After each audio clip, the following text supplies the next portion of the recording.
sauf Carius. Je suis marié, j'ai 3 enfants. J'ai étudié à Toulouse School of Economics, donc qui est une école d'économie qui est une des meilleures maintenant en France depuis on a eu un de nos professeurs qui a été nobelisé il y a peu. Alors après mes études, j'ai eu à travailler quasiment exclusivement dans des branches de conseil en management. J'ai travaillé chez IRI. IRI, c'est une société, Information Resources, qui est une société d'information. J'ai aussi travaillé chez Accenture, Accenture France, d'où je suis sorti jeune consultant.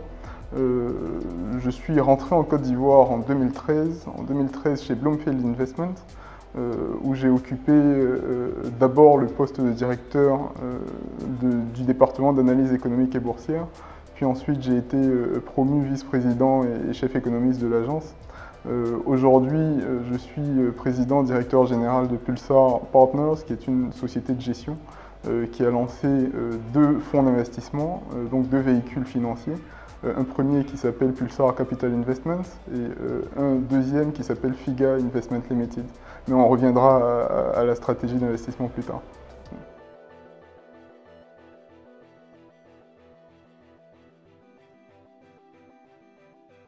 Alors, Bloomfield, ça a été effectivement un très très grand challenge, surtout pour quelqu'un qui rentre.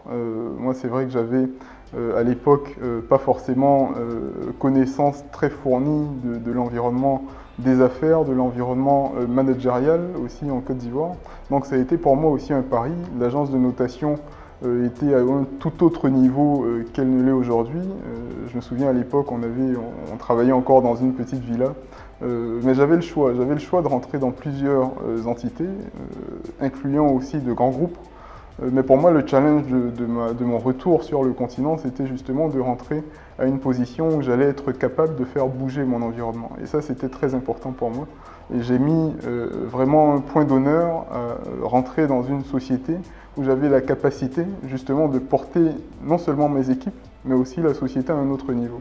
Et c'est le challenge que M. Zézé, qui est le PDG de l'agence, qui est d'abord un ami, qui m'a confié la responsabilité de créer le département d'analyse économique et boursière de l'agence et d'occuper la position de direction. Donc tâche que je pense avoir accomplie de façon assez efficiente aujourd'hui. C'est une grosse fierté pour moi parce que c'est vrai que partir de rien, d'une feuille blanche, et voir les choses progresser aussi vite, parce que ça date de 2013, pour moi, ça a été vraiment le challenge à relever. Et aujourd'hui, c'est vraiment une fierté d'être sorti de Bloomfield Investment en tant que vice-président.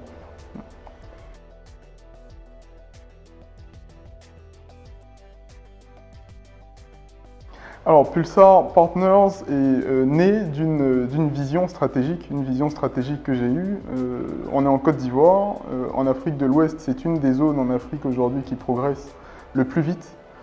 Pour moi, il s'agit justement de définir une stratégie d'investissement avec mes partenaires financiers, de sorte à ce que autant eux que Pulsar Partners sortent gagnants en termes de rendement sur l'investissement.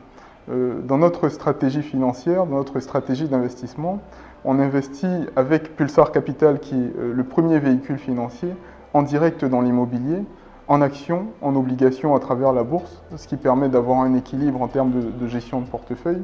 Et on a un deuxième véhicule d'investissement qui s'appelle FIGA Investment Limited, qui a pour vocation justement de prendre des participations dans des petites et moyennes entreprises qui sont prometteuses, des startups par exemple. Alors, dans cette direction-là, on vise quasiment exclusivement des sociétés de nouvelles technologies, des sociétés financières, assurance et finance, banque par exemple. Il y a beaucoup d'idées aujourd'hui de start-up qui se développent autour du secteur bancaire et du secteur de l'assurance. Et naturellement, on essaie justement de se positionner en accompagnateur avec ces startups-là, à la fois sur le volet financier et sur le volet du renforcement des capacités, ce qui est aujourd'hui les plus grosses lacunes des PME de nos jours.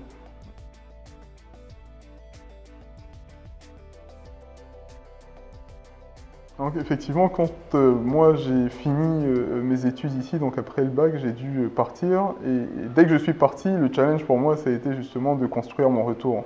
Je suis parti étudier en France et dans ma conception des choses, effectivement, je suis allé absorber quelque chose qu'il fallait que je rétrocède, mais ici, parce que ici, c'est chez moi.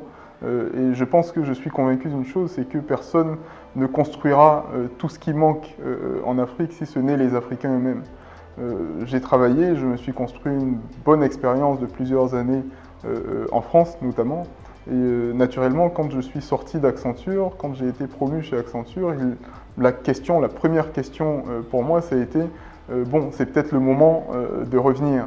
Et j'ai eu l'opportunité justement de revenir à travers Bloomfield Investment. Pourquoi Bloomfield?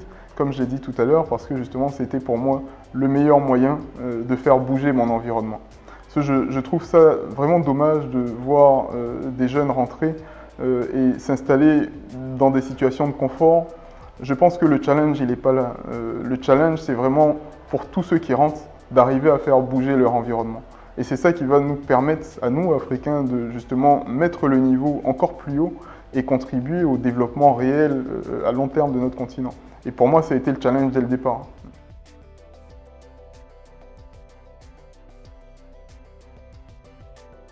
Voilà, je pense, effectivement, j'encourage vraiment la diaspora à revenir parce qu'on a un gros besoin, et je pense que vous le savez mieux que moi, un gros besoin de ressources humaines.